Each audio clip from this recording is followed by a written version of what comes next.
दोस्तों आप सबको आपके अपने YouTube channel online objective classes में स्वागत है। दोस्तों आज के इस वीडियो में मैं आप लोगों को जो कराने वाला हूं 48 इम्पोर्टेंट क्वेश्चन मैट्रिक साइंस का, जो कि 2021 में विविया है, जो कि 2021 में अवश्य ही इससे क्वेश्चन पूछे जाएंगे, ये मेरा गारंटी है। तो चलिए इस वीडियो में आप लोगों को 48 क्वेश्चन इंपॉर्टेंट क्वेश्चन कराते हैं। अगर आपने इस 48 में से 40 का जवाब दे दिया तो समझ लो आपकी तैयारी बहुत अच्छी है, आप एग्जाम में जो है 400 प्लस मार्क बिल्कुल ही लाओगे। तो चलिए वीडियो शुरू करते हैं। वीडियो शुरू करने से पहले अगर आप हमारे चैनल पर पहली बार आए हैं तो प्लीज़ चैनल को सब्सक्राइब कर लीजिए, ताकि मैं आपको 2021 का तैयारी करवा सकूँ।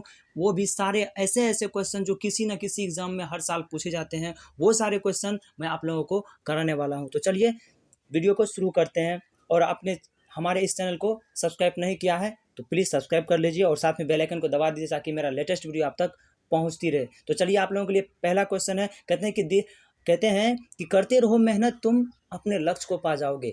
करते रहो मेहनत तुम अपने लक्ष्य को पा जाओगे, लाकर एग्जाम में अच्छे मार्क्स ही लाकर एग्जाम में अच्छे मार्क ही तो ही अपना नाम बना पाओगे, तो ही अपना नाम बना पाओगे। तो चलिए अगर आपके दिल में है कि हम 2021 में अच्छे मार्क्स से पास हों और अपने गांव में, अपने शहर में अपना नाम जमाना चाहते हैं, हक जमाना चाहते हैं, अच्छे मार्क्स ला करके अपना नाम कमाना चाहते हैं, तो जरूर इस वीडियो को देखें। और चलिए आपके सामने पहला क्वेश्चन मैं लेकर के आता हूं कि प्रकाश के परावर्तन के कितने नियम हैं। तो फटाफट आप अपना आंसर कमेंट बॉक्स में कमेंट कीजिए कि प्रकाश के परावर्तन कितने नियम है। जो कमेंट बॉक्स में बी कमेंट कर रहे हैं उसका बिल्कुल राइट है। दो, यानी कि प्रकाश के परावर्तन के कितने नियम है, तो प्रकाश के परावर्तन के 2 नियम है। इसका सही आंसर बी हो जाएगा। और इसके सामने एक क्वेश्चन और बनता है, आपको बीवीआई क्वेश्चन बनता है कि प्रकाश के अपवर्तन के कितने नियम है, तो वो भी आपको जो है 2 होता है। प्रकाश के अपवर्तन एवं परावर्तन दोनों के 2 नियम होते हैं। तो आपको यहाँ से 2 क्वेश्चन बन गया। अगर आपको पूछे कि प्रकाश के अपवर्तन कितने नियम है, तो भी आपको 2 मार्क करके आना है। चलिए आपके सामने नेक्स्ट क्वेश्चन लेकर आते हैं। कहते हैं कि वायु में गमन करती प्रकाश की एक किरण जल में तिरछी प्रवेश करती है, यह किरण झुकेगी।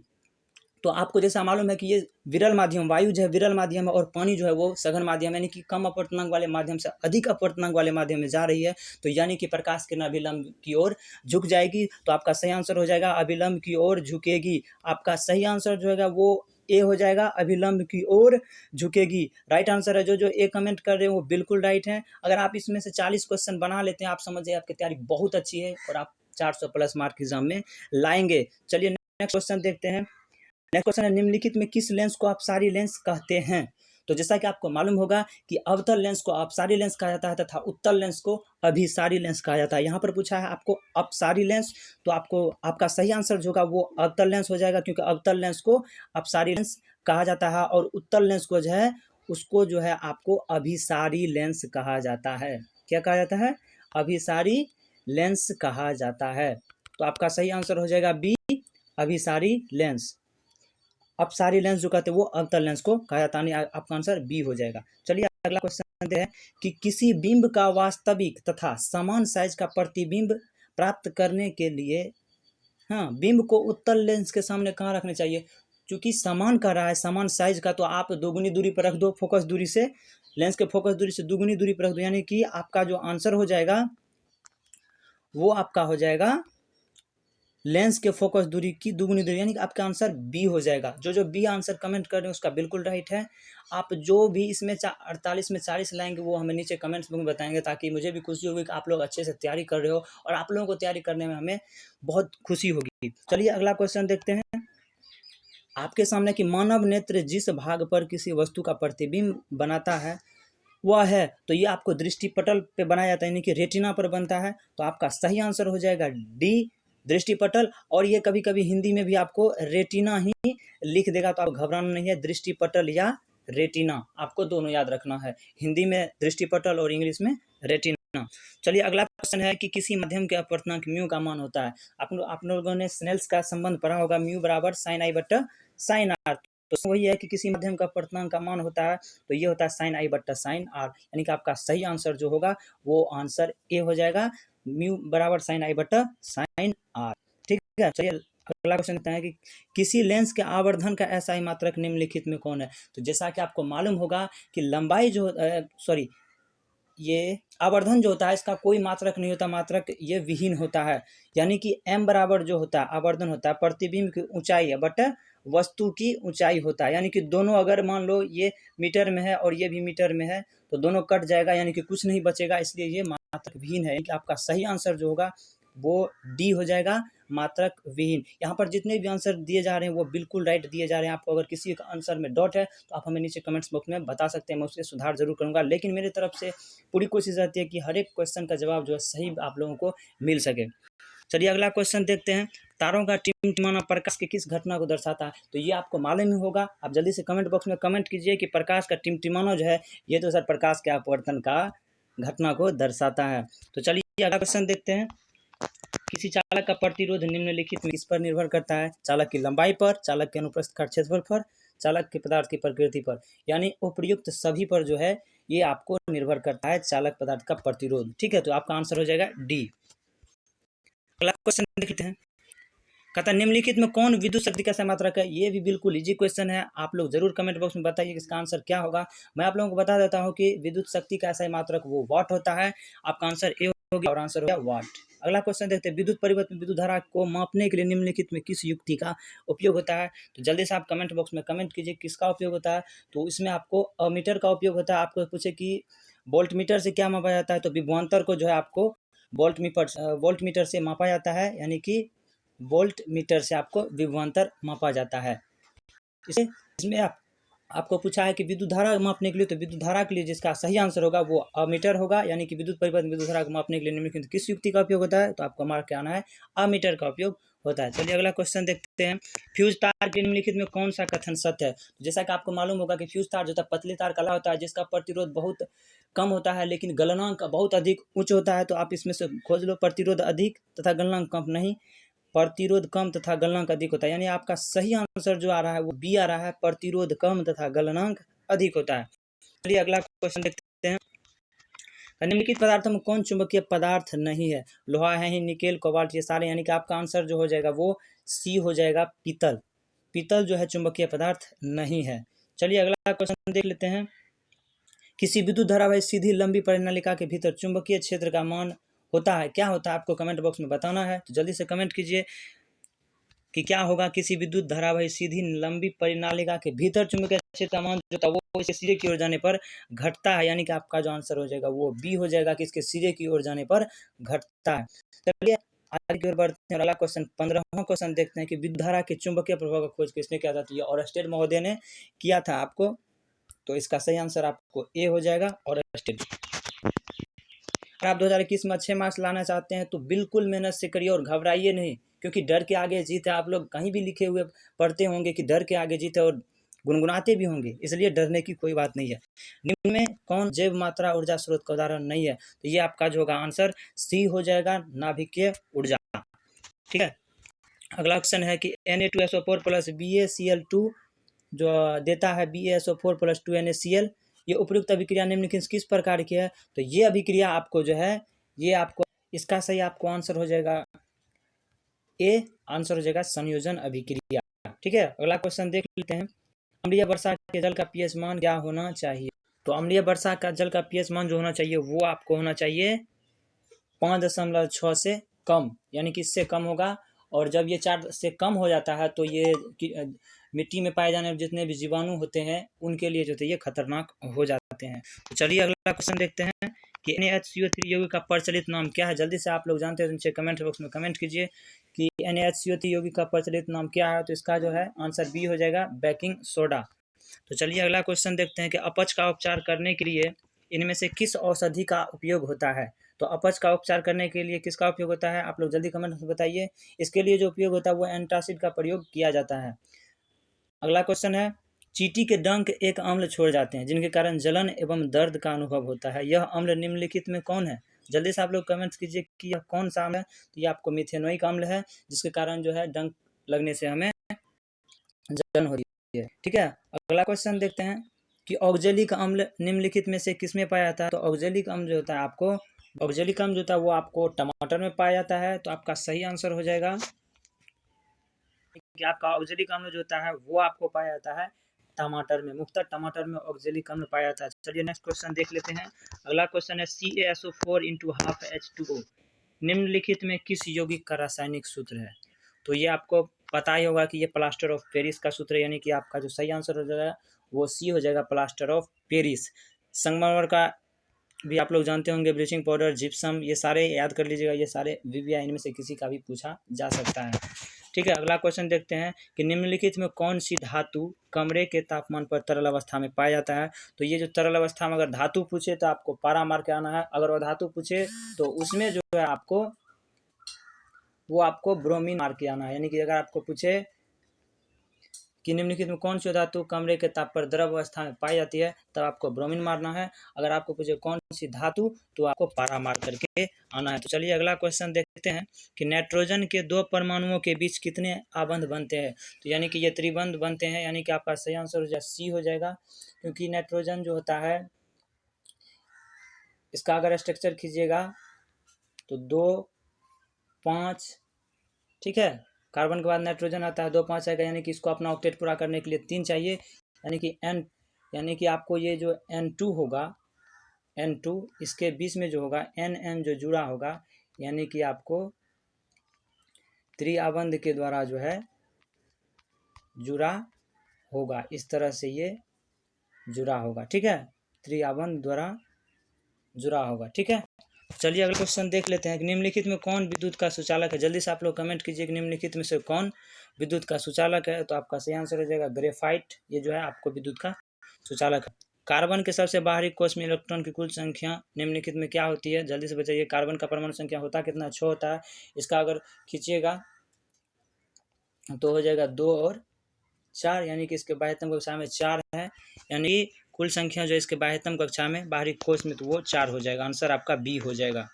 ठीक है, कहता है एल्कीन का समान सूत्र क्या होता है। यहाँ से आप लोग को बहुत कन्फ्यूज होगा, एल्केन एल्किन एल्काइन। तो आज मैं सारा डॉट क्लियर कर देता हूँ। एक ट्रिक होता है, जोड़ो छोड़ो घटाओ, एल्केन एल्किन एल्काइन, यानी कि आपको जब एल्केन का पूछे, तीनों क्लियर कर देता हूँ, ANE लगा रहे यानी एल्केन रहे तो उसमें आपको 2 जोड़ देना है, यानी कि उसमें 2 जोड़ना है।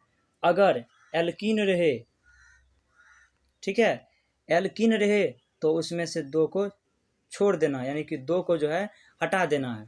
अगर आपके सामने एल्काइन रहे, ठीक है, एल्काइन रहे तो उसमें जो है आपको 2 घटाना है, इसमें 2 को छोड़ देना है, 2 को लिखना ही नहीं है। यानी कि आपको एल्किन का पूछा है तो इसका जो होगा, एल्किन का जो हो जाएगा आपको वो होता है CnH2n होता है एल्किन का। एल्काइन का CnH2n -2 होता है, यानी कि CnH2n -2 होता है। ठीक है, उसके बाद एल्केन का CnH2n +2 होता है। तो इसका सही आंसर आपको सी हो जाएगा, CnH2n। ठीक है, चलिए अगला क्वेश्चन देख लेते हैं कि समान आणविक सूत्र लेकिन विभिन्न संरचना वाले यौगिक निम्नलिखित में क्या कहलाते हैं। तो ये जो होते हैं ये आपको संरचनात्मक समावयव कहलाते हैं। इसका आंसर ए हो गया। अगला क्वेश्चन देख लेते हैं, मेंडलीव के आवर्त नियम के अनुसार तत्वों के गुणधर्म निम्नलिखित में किसके आवर्त फलन होते हैं। जल्दी आप लोग कमेंट कर बॉक्स में बताइए किसके आवर्त फलन होते हैं। तो आपको पता होगा कि ये परमाणु द्रव्यमान के आवर्त फलन होते हैं, और आधुनिक आवर्त सारणी जो है वह परमाणु क्रमांक पर आधारित है, ठीक है, एटॉमिक नंबर पर। चलिए अगला क्वेश्चन देख लेते हैं, आधुनिक आवर्त सारणी के उदर्ग स्तंभ निम्नलिखित में क्या कहलाते हैं। ये ग्रुप कहलाते हैं, यानी कि समूह कहलाते हैं, इंग्लिश में कहे तो ग्रुप कहलाते हैं। ठीक है, अगला क्वेश्चन देख लेते हैं। आप लोग नीचे कमेंट बॉक्स में ज़रूर बताइएगा आपने इसमें से कितने क्वेश्चन किया है। ठीक है, इससे हमें आगे और वीडियो बनाने में आसानी होगी और आप लोगों को तैयारी करने में अच्छा लगेगा। कहता है अम्लराज में सांद्र HCl एवं सांद्र HNO3 का अनुपात निम्नलिखित में क्या होता है। ये आपको ऑब्जेक्टिव में भी पूछ लेता है, कभी कभी 2 नंबर में भी आपको एग्जाम में आएगा कि जो अम्लराज जो है क्या है, अम्लराज कैसे बनता है। तो आपको उसका परिभाषा भी मैं आप लोगों को बताता हूँ कि 3 भाग सांद्र हाइड्रोक्लोरिक अम्ल, यानी कि HCl जो होगा वो 3 भाग होगा, HCl 3 भाग, और उसके बाद HNO3 जब 1 भाग आपस में मिला जाता है तो इससे जो बनता है मटेरियल उसको ही अम्लराज कहा जाता है। यानी कि 3 भाग सांद्र हाइड्रोक्लोरिक अम्ल एवं 1 भाग HNO3 को मिलाने से जो है अम्लराज का निर्माण होता है। यानी 2 नंबर में पूछेगा तो इसका आप लोग सही आंसर अब समझ ही होंगे कि इसका आंसर डी हो जाएगा, 3:1। हमेशा आपको कभी कभी कन्फ्यूज ये होंगे, कभी आपको पूछ देगा पहले HNO3 दे देगा बाद में HCl दे देगा, तब आप कन्फ्यूज कीजिएगा। जब आपको पहले HNO3 दे दे तब आपको HCl दे दे, तब आपको यानी कि HCl जो था, HCl कितना था, HCl तो 3 था ना, HNO3 1 ही था, यानी 1 अनुपात जो है 3 तब आपको मारना है। देखिए अनुपात जो है 3 इसमें नहीं है, क्योंकि कन्फ्यूज इसमें नहीं होंगे। कभी कभी आपको क्या होगा 1:3 और 3:1 दोनों देगा, जिससे आप कंफ्यूज हो जाओगे। ठीक है, ये सब आपको याद रखना है। चलिए अगला क्वेश्चन देखते हैं कि हरे पौधे कहलाते हैं। तो हरे पौधे जितने होते हैं उसमें प्रकाश संश्लेषण की क्रिया होती है, इसलिए क्या होंगे, स्वपोषी होंगे। चलिए अगला क्वेश्चन देखते हैं कि छोटी आंत में पाए जाने वाला रसांकुर का क्या कार्य है। तो ये जो है इसका जो मुख्य कार्य होता है, ये भोजन को पचाना होता है, यानी कि पाचन करना होता है। छोटी आंत में पाए जाने रसांकुर का क्या कार्य है, तो वो पचना है भोजन को, मुख्यतः उसका कार्य होता है भोजन को पचाना, पचाने का कार्य करता है। यानी आपका आंसर बी हो गया, पाचन। अगला क्वेश्चन देखते हैं कि क्रेब्स चक्र की क्रिया कहाँ होती है। ये क्रेब्स चक्र जो है दोस्तों, ये वायवीय श्वसन का दूसरा चरण है, जो कि माइटोकॉन्ड्रिया में होता है। और क्रेब्स चक्र की प्रथम क्रिया जो होती है, वायवीय श्वसन का प्रथम क्रिया वो कोशिका द्रव में होती है, इसलिए इसका सही आंसर जो हो जाएगा वो बी हो जाएगा, बिल्कुल राइट, माइटोकॉन्ड्रिया में। आप लोग बिल्कुल निश्चिंत रहिए, जो भी ऑब्जेक्टिव मैं आप लोगों को बता रहा हूँ वो 100% राइट है। अगर आपको फिर भी किसी भी ऑब्जेक्टिव में डाउट है तो आप नीचे कमेंट्स बॉक्स में हमें कमेंट कीजिए, मैं उसे सुधारने का जरूर कोशिश करूँगा। चलिए अगला क्वेश्चन देखते हैं। पादप में अनोक्सिक श्वसन का अंतिम उत्पाद है। तो पादप में जो होता है वो कार्बन डाइऑक्साइड होता है और इथाइल अल्कोहल होता है, इथेनॉल होता है। तो इसका सही आंसर सी हो जाएगा, इथाइल अल्कोहल। ठीक है, अगला क्वेश्चन देख लेते हैं। पौधों में जल का परिवहन किसके द्वारा होता है।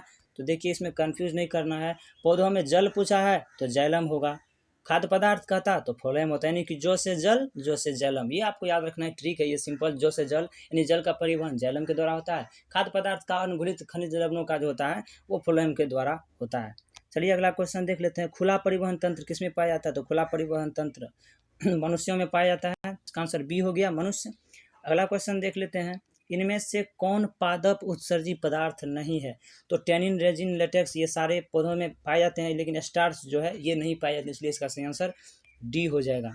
ठीक है, चलिए अगला क्वेश्चन। इनमें से कौन एमिनो अम्ल के विखंडन से बनता है। तो ये जो है दोस्तों इसका आंसर अभी तक पता नहीं है। अगर आप लोगों को पता है तो आप जरूर नीचे कमेंट्स बॉक्स में हमें बताइए कि इसका सही आंसर क्या होगा, एमिनो अम्ल के विखंडन से क्या बनता है। मेरे अनुसार से इसका आंसर जो होना चाहिए वो ये उपयुक्त सभी होना चाहिए, लेकिन आप लोग क्या बताते हैं वो उसका इंतजार मुझे रहेगा कि इसमें आप क्या मारते हैं। ठीक है, मैं आपको इसका आंसर कमेंट बॉक्स में पिन कर दूंगा, मैं जानता हूँ, लेकिन आप लोगों के ऊपर ये छोड़ता हूँ कि आप ये क्या मारते हैं। अगर आपने सही में तैयारी की है तो आप हमें नीचे कमेंट्स बॉक्स में जरूर बताइए। ठीक है, चलिए अगला क्वेश्चन देखते हैं। अगला क्वेश्चन, इनमें से कौन अंतःस्रावी ग्रंथि है। तो आप नीचे हमें कमेंट्स में बताइए कि इनमें से कौन अंतःस्रावी ग्रंथि है। उसके बाद इसका जो है सही आंसर जो होगा, यानी इसका सही आंसर जो होगा वो आपको डी हो जाएगा, थायराइड ग्रंथि। इनमें से कौन अंतःस्रावी ग्रंथि है। तो थायराइड ग्रंथि जो है एक अंतःस्रावी ग्रंथि है। अगला क्वेश्चन देख लेते हैं। इनमें से कौन फल पकाने में प्रयुक्त होता है। तो यानी कि फल पकाने में जो होता है इथिलीन को जो है आपको फल पकाने वाला हार्मोन भी कहा जाता है, इसलिए है इसका सही आंसर हो जाएगा सी, एथिलीन। इंसुलिन की कमी से कौन सा रोग होता है। ये आप लोग बिल्कुल जानते होंगे, बच्चे जानते होंगे, ये मधुमेह होता है। ठीक है, अगला क्वेश्चन देखते हैं कि ईस्ट में अलैंगिक जनन की कौन सी विधि है। तो ये मुकुलन होता है। ठीक है, यानी कि आंसर ए हो जाएगा, मुकुलन। अगला क्वेश्चन देख लेते हैं। मानव में निषेचन की क्रिया कहाँ होती है। तो आप लोग यदि कमेंट बॉक्स में अगर जानते हैं तो कमेंट्स बॉक्स में कमेंट कीजिए। ये जो होता है ये फेलोपियन नलिका में होता है। जो आंसर डी कमेंट करूँगा बिल्कुल राइट है। चलिए अगला क्वेश्चन देखते हैं। अनुवांशिकता के पिता कौन कहे जाते हैं। तो अनुवांशिकता का पिता कौन कहे जाते हैं, आप लोग कमेंट कीजिए अगर आप लोग अच्छे से तैयारी कर रहे हैं। इसका आंसर सही आंसर हो जाएगा ए, मेंडल। जो ए कमेंट कर रहे हैं बिल्कुल राइट है आप लोगों का, मेंडल। मेंडल जो है वो से अनुवांशिकता का पिता का था। जीव मंडल में ऊर्जा का मुख्य स्रोत क्या है। तो जीव मंडल में जो है ऊर्जा का मुख्य स्रोत जो होता है वो सूर्य होता है। ठीक है, यानी आपका आंसर डी हो जाएगा। नेक्स्ट क्वेश्चन है और आखिरी क्वेश्चन है। जातियों की उत्पत्ति नामक पुस्तक किसने लिखी है। तो ये आंसर आप लोग अपने कमेंट बॉक्स में कीजिए। ये मैं आप लोगों को ऊपर इसलिए छोड़ रहा हूँ ताकि देख रहा हूँ कि आप लोग कितने आंसर दे पाते हो। अगर 48 क्वेश्चन है इसमें से आपको केवल 40 क्वेश्चन का जवाब देना है, लेकिन 48 क्वेश्चन अब पूछे जाते हैं, इसलिए मैं ये क्वेश्चन छोड़ रहा हूँ आप लोगों पर। इसका आंसर आप लोग हमें नीचे कमेंट्स बॉक्स में बताइए, उसके बाद सही आंसर मैं आप लोगों को नीचे कमेंट बॉक्स में पिन कर दूंगा। ठीक है, अगर आप लोगों को इस तरह के क्वेश्चन और भी चाहिए जो एग्जाम में पूछे जाते हैं और आप लोग अच्छे से तैयारी करना चाहते हैं, 2021 में अच्छे मार्क्स लाना चाहते हैं, तो आप लोग नीचे कमेंट कीजिए कि ऐसा और वीडियो मैं बनाऊं। और इस वीडियो को लाइक तो ज़रूर कर दीजिए, चैनल को सब्सक्राइब कर दीजिए, साथ ही बेल आइकन को दबा दीजिए ताकि लेटेस्ट वीडियो आप तक पहुंचती रहे। वीडियो देखने के लिए धन्यवाद। पढ़ते रहिए, मस्ती करते रहिए और एग्ज़ाम की तैयारी करते रहिए। धन्यवाद।